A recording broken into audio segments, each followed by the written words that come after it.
Go. Okay, these are cable chains. They're a little bit different than other chains you might have seen. They're designed to be able to put on without your vehicle in the air. It's a little, well, let's say complicated to put them on, but once you get the concept, it's really easy. What you have to do, see how they have the opening here? That's so that we can push this whole section through the middle and then hook everything up. So that's what I'm going to attempt to do.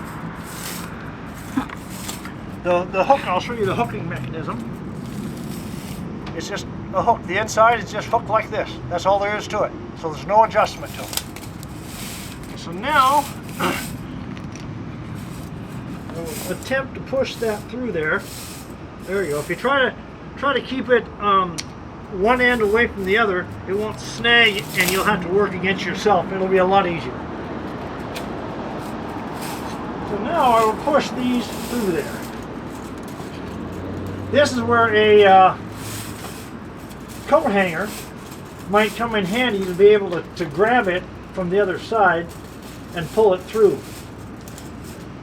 But it might work okay. Might be able to get it going here okay. Okay, it's in there. I'll go up front here.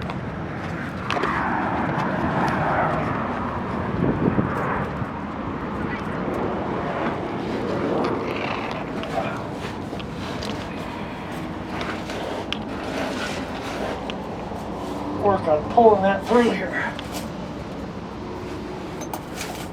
There we go. Yeah, part of it's through already. Good.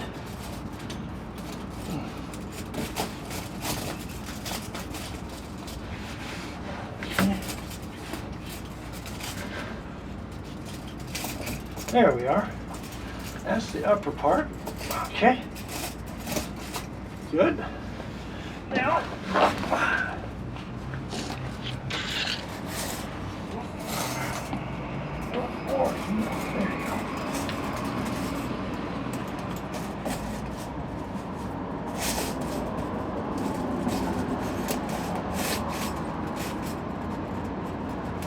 there you go, now there's less of it to hang out. Pull it through.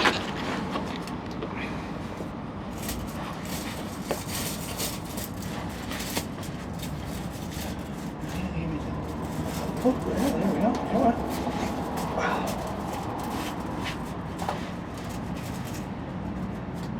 Maybe, let's see the problem.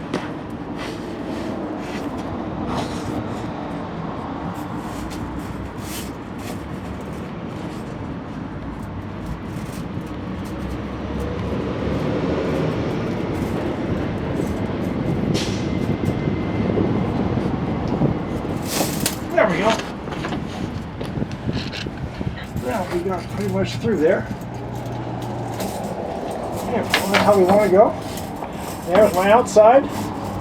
There we are. Now we're ready to hook up the top on the inside before we get anything done on the outside.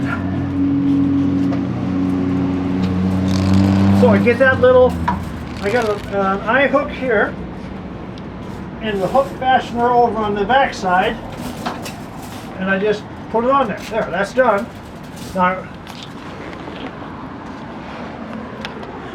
Now I drape it. I've hooked it up right here at the top here, and I drape these two over the top as close together as I can so that I don't lose any slack. I want it to not fall backwards and become unhooked. Okay, I'm working it around here. And see how it's self-centering basically. Let's see, the bottom one is unadjustable. See how it has one? The top one has two. It may not be this one, might be the other one, but one has one has two. So we hook the one with the one, work it around till it fits. It's hooked in there. Now the top one now, use your hand as kind of a slackener to take the slack. See how I pulled the slack there? Can I get one yet? No, I can't. So you use a bungee cord to hold these together, or just hold it with your hand. I'm working it around so that I get more and more slack. Looks like I might be able to get the first one on there pretty soon here.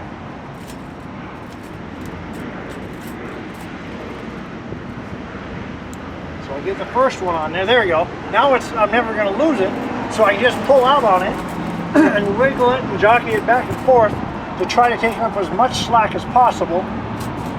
It centers it on the wheel better, and it takes up the slack that I may have. Now, am I going to be able to get the second one? Oh, it's right there. Oh, there we go. Now these are as tight as they're ever going to be right now as far as the chain. That's why we have the tighteners. Put it on there. Yeah, there should be 5 or 6, so there's 5 of them here. So we'll put one there, one down here, farthest one over here.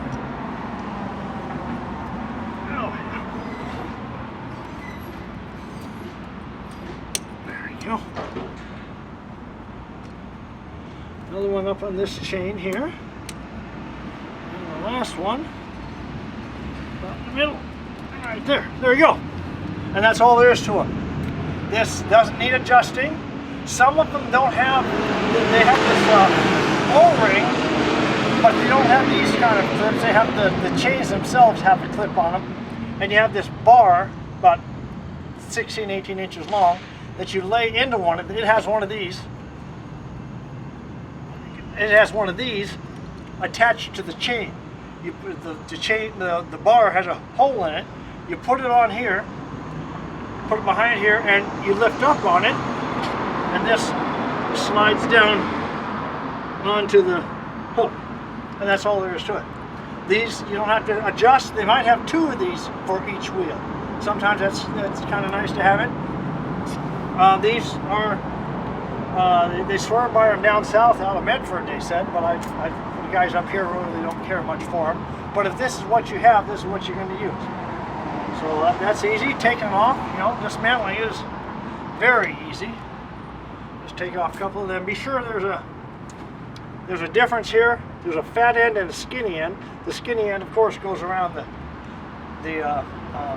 wire, whereas the fat end stays with the O-ring. If you have your tire up in the air, if you happen to have a couple of 2x4s and you go up in the air, it's even easier to get this on. So let me just undo that.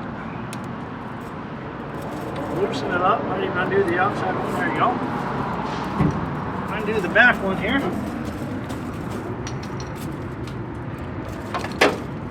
And then you can work at trying to get it out from there.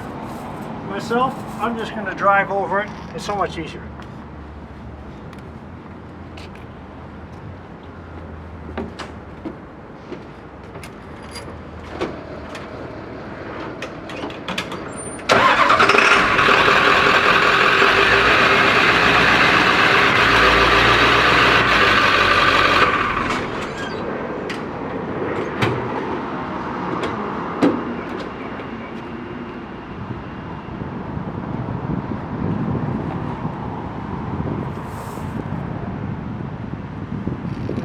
Now these were rolled up together.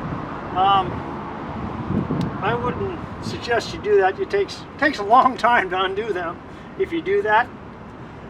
They also come, when they're new, they come in a plastic bag, which is really nice if you can get another one, because then you can put it together and there's one of them in its own little plastic bag. And then the other one goes in its own little plastic bag, and they don't get stuck together, because that's something that takes a while to untangle, as we found out. Also, you want to make sure you have at least 2 of these, if not more. If you don't have 2 of them, one of your chains is not going to be able to be used. And on some days that's okay. Some days I'll run with just one chain on, just for stability. But other days, you definitely have to have both of them, and like I said before, I'll chain up the back of my truck with regular chains and slap 1 or 2 of these on the front for steering and control. Okay, good luck.